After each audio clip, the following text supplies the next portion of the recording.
Mount Kenya, an aggressive backcloth to a formidable landscape, the rugged mixture of mountain, bush and forest that is East Africa.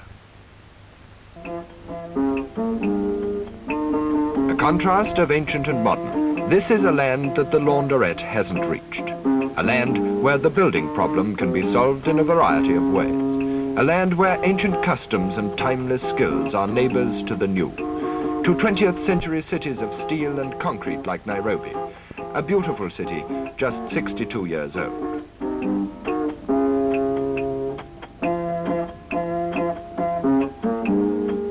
Its streets are a colorful mixture of brown, black, white and yellow, all waiting to see the start of the toughest rally in the world, the East African Safari. And 104 cars, piloted by some of the world's greatest rally stars, prepare to tackle 3,080 of the most vicious miles in motorsport. From this ramp, they head into 4 nights and 3 days of nightmare driving. Along the twisty roads that circle Mount Kenya, across the equator into Uganda, to wind round the dust-laden trails of Mount Elgon to Kampala. There to turn and rush through the night back to Nairobi.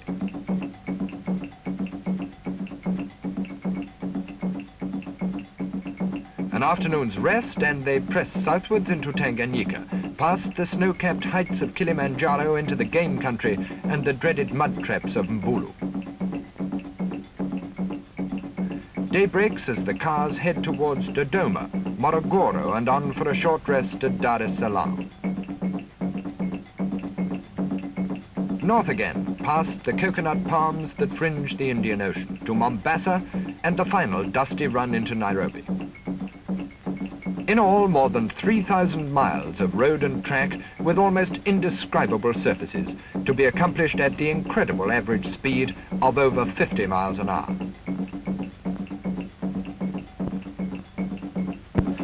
After just one night, a bitter joust through the Mbumuru section, a new hazard was reported. Car number 1 from France arrives at Suam Bridge Control with news that cars had been stoned by Africans who definitely didn't seem to approve of this safari.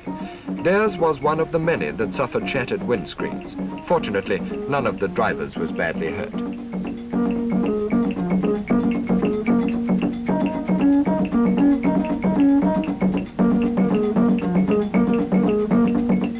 Tires had suffered from stones too, even in their rightful place on the ground. A complete change was needed after just one night. But this chap didn't need to bother. The drivers snatch for seconds in getting away from the controls. A lot of time has to be made up, and under indescribable conditions. In the hours of darkness, the dangers had been trebled, and they had taken their toll. Already some of the biggest names in motorsport were out of the safari. Ann Hall was out with the smashed radiator, and the biggest shock of all, Bill Fritchie, outright winner in 1959 and 1960, had crashed his Mercedes. The survivors among the smaller cars wound grimly on.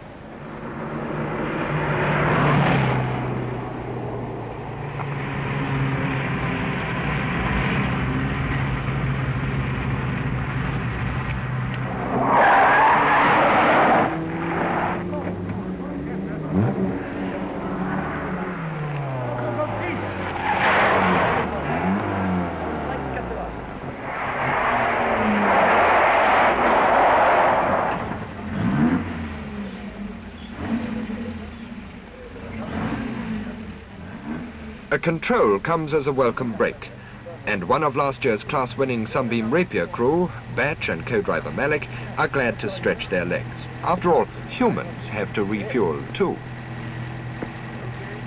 But the clock impatiently ticks on and allows no respite. With a flourish, the agile official sends them on their way. Uganda has to be traversed in record time.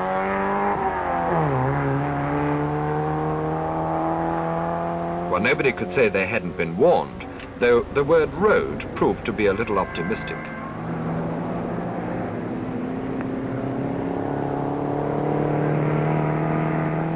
The Hillman presses on towards Kampala. Roads like this are an everyday obstacle in Africa. Small wonder that prospective buyers use the safari as a shopping guide.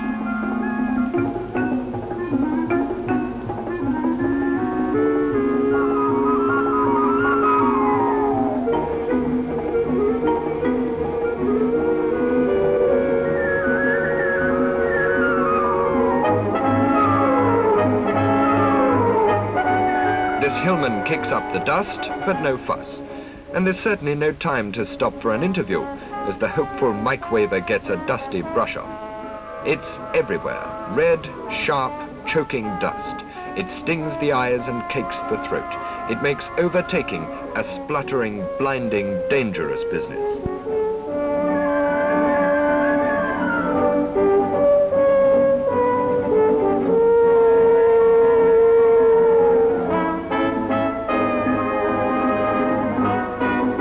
Hey, fellas, just come and look at this lot. The going is really getting steep now. Some take it forwards, some in reverse. Just how stupid can grown-ups be?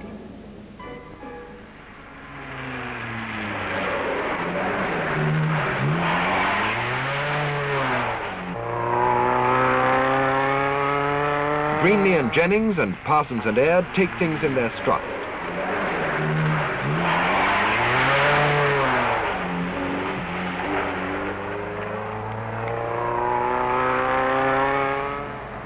But the going proves too tough for many of the cars. Climbing on the cruel roads out of the Rift Valley, their already weary drivers think that there are better ways to spend Easter, like just sitting and watching, for instance.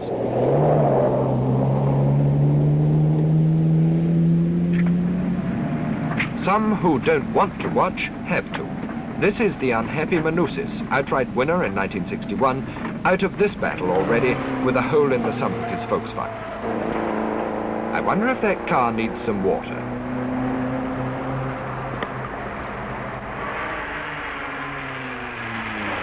The Australians are learning that the African bush can be pretty rugged too, as the colourful falcons pound through country where the water rate is about 4 miles an hour.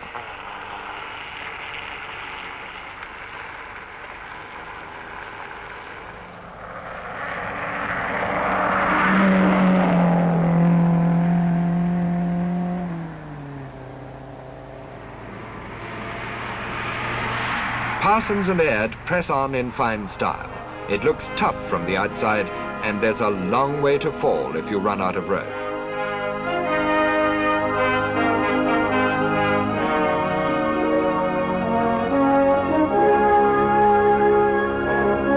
Lee Talbot, an American whom the Kenyans have come to regard as a permanent safari fixture, shows a Falcon and a Fiat the way round the mountain.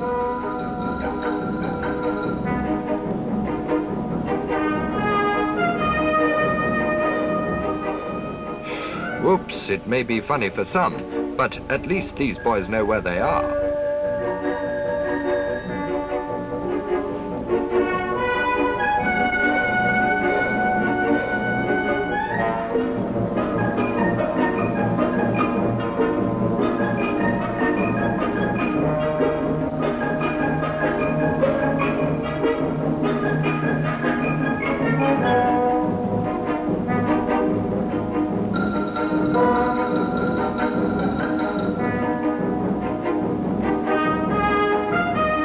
Now in the sweltering heat of Mount Elgin, the route is in its most hazardous and treacherous mood. Even the mountain bus runs out of steam and lets its passengers barter for bananas. The drivers haven't time to stop, not on this occasion, though bananas had more important uses than merely food value. Two of the wiliest crewmen in the game drove for hundreds of miles with their sump plugged with bananas and shaving soap.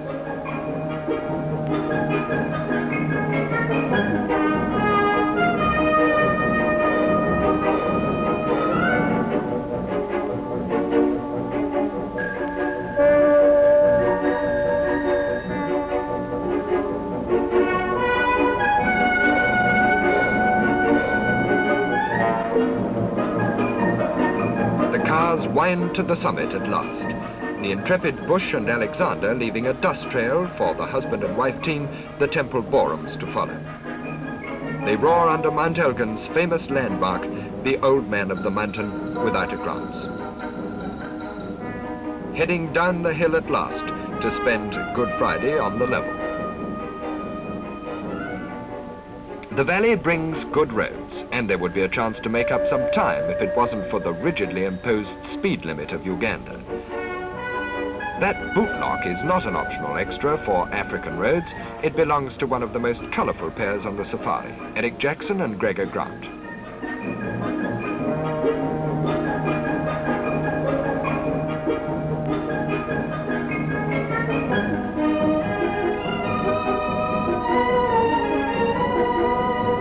At Kampala, the cars turn to head through the night towards Nairobi. Dawn, always a spectacle in Africa, seemed doubly welcome to the tired eyes of the weary crews. The weather had held, and the big cars had more than held their own. But still, there are 16 casualties, and only 85 crews leave Nairobi for the second and southern leg of the marathon tussle.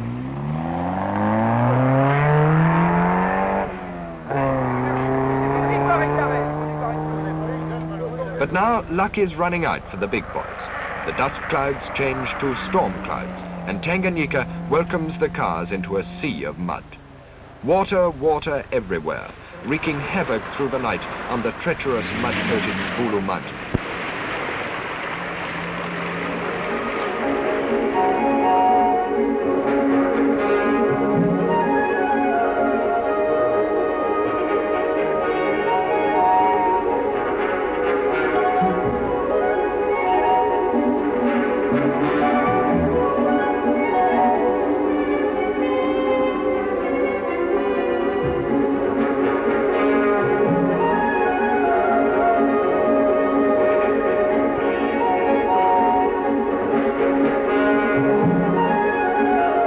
The rainbow comes too late.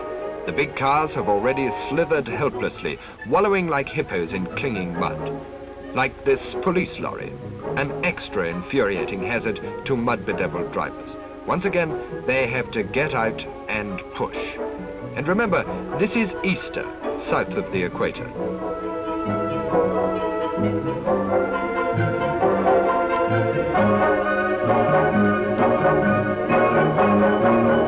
The roads continue to provide their own obstacles. Caution is the keynote for water splashes, but in the night they couldn't be seen. And mud, potholes and car-breaking ruts have robbed the safari of stars like Aaltonen of Finland, Lee Talbot of America, Ellis and McPherson of Australia, and Jackson and Grant of Yorkshire and Scotland.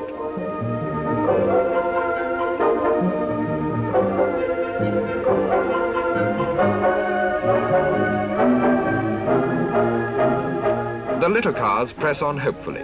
The challenge of the Mercedes, the Falcons and the Zodiacs has ended in the sea of mud.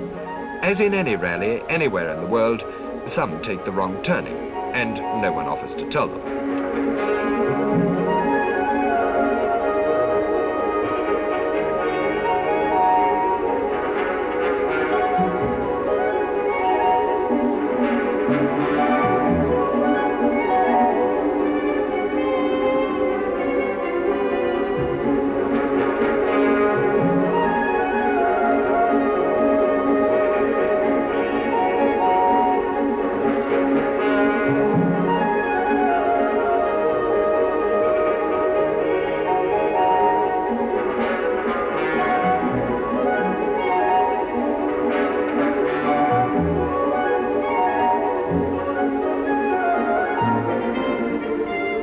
Some, of course, run out of road altogether, and some can't even find the road at all. You need a good vantage point, like that fellow has. Joy and MacDonald and their Hillman were managing very nicely. The car was taking all the punishment that the roads hand out, and the drivers weren't looking too distressed either.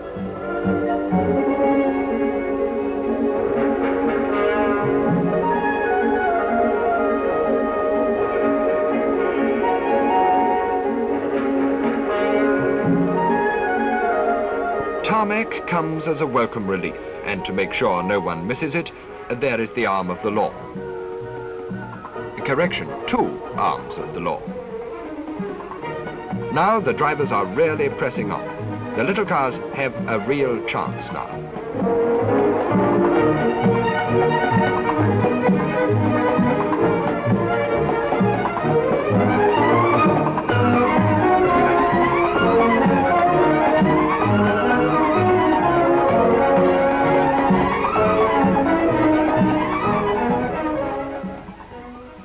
Scurrying and slithering over the mud that sucks down the big fellows, the small cars swarm into Dar es Salaam and leave by the same route.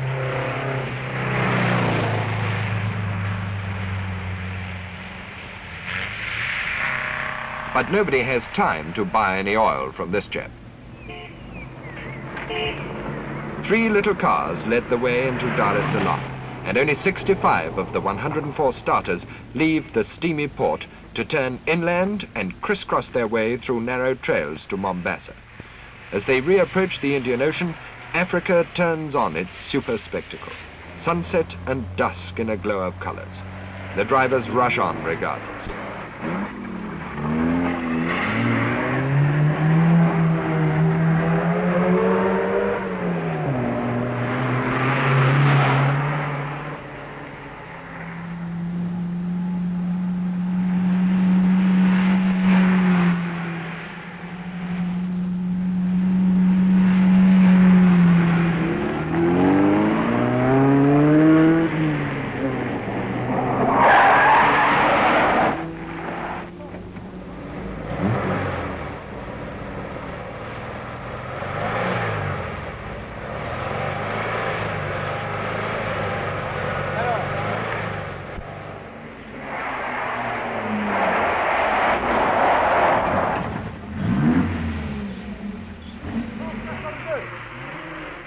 Dawn finds them at Mombasa, Easter Monday, but 40 cars don't get their Easter cheers from the crowd. Mombasa is much like any other rally control anywhere, but harder to reach. There's still a traffic jam despite the missing cars. And of course there are excited crowds, and the law, like law everywhere. And in every crowd, there's always a troublemaker. Hillman Minx, number 47, leaves looking fit and well, followed by the Minx team leaders, Greenley and Jennings.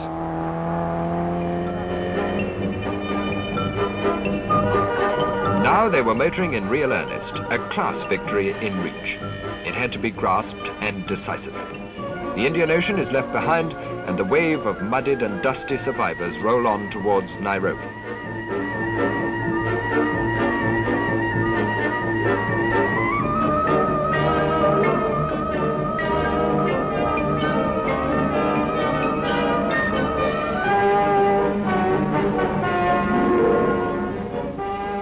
Some take a quick mechanical breather, strictly unofficial, before reaching the Kibwezi control. Many willing hands do all they can to soothe the wear and tear of 2,800 miles of cruel motoring, and they know who to send the bill to. Some repairs would take a lot more time, a lot later.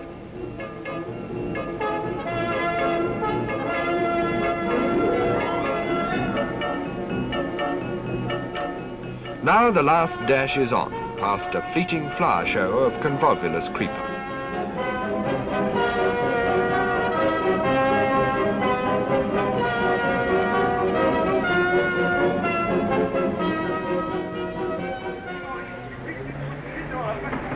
Homeward bound to reach the Kibwezi control and the cameras. Hold everything, there's something wrong here. Ah, that's better.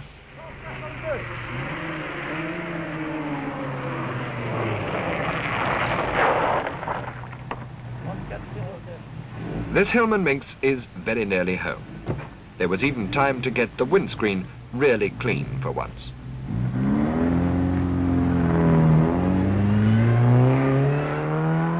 Not that Africa is going to ease up on the men who are trespassing on its peaceful trails, which do their worst until the very end.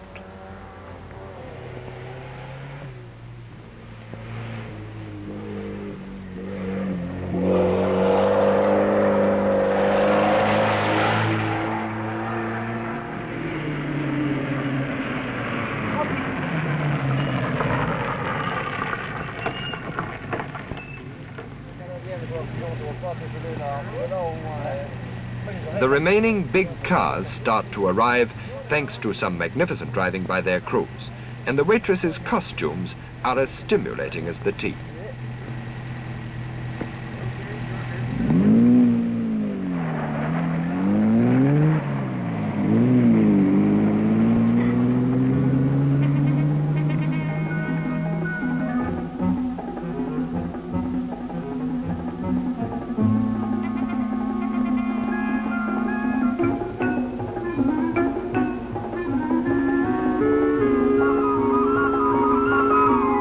Jennings and Greenley press on. Nothing is going to stop them now, not even the diversion of Kew Gardens. Their Peugeot 403 rivals in the class are falling behind, but the Hillman has mastered the bush, taking all the battering it can hand out. And now the wrist-wrenching ordeal is nearly over.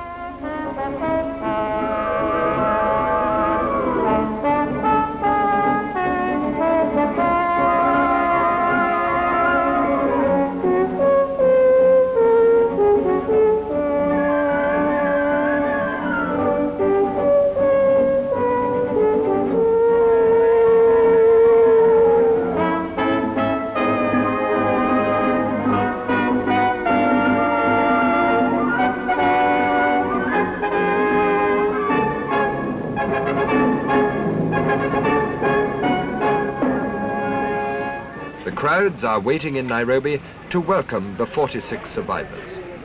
Some are too eager and face the wrath of a policeman who seems to be bent on a career as a branch manager.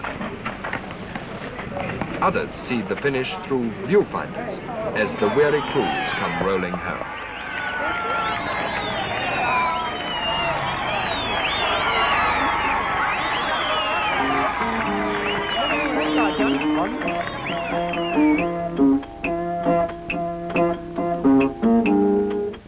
Greenley and Jennings arrive stiff but smiling, and well they may.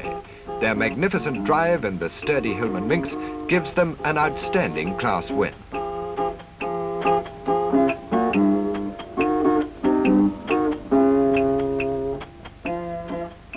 No prizes for guessing who this car belongs to. Pat Moss and Anne Riley are popular winners in their class.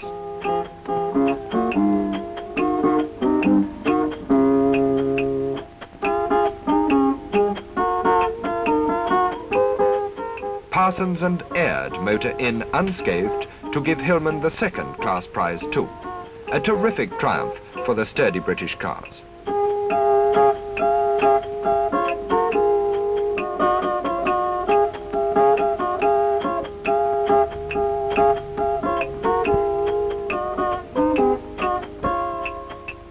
These are the prizes for the drivers, but the really big prizes are unseen. They go to the manufacturers, for the car that passes its safari test is a car indeed.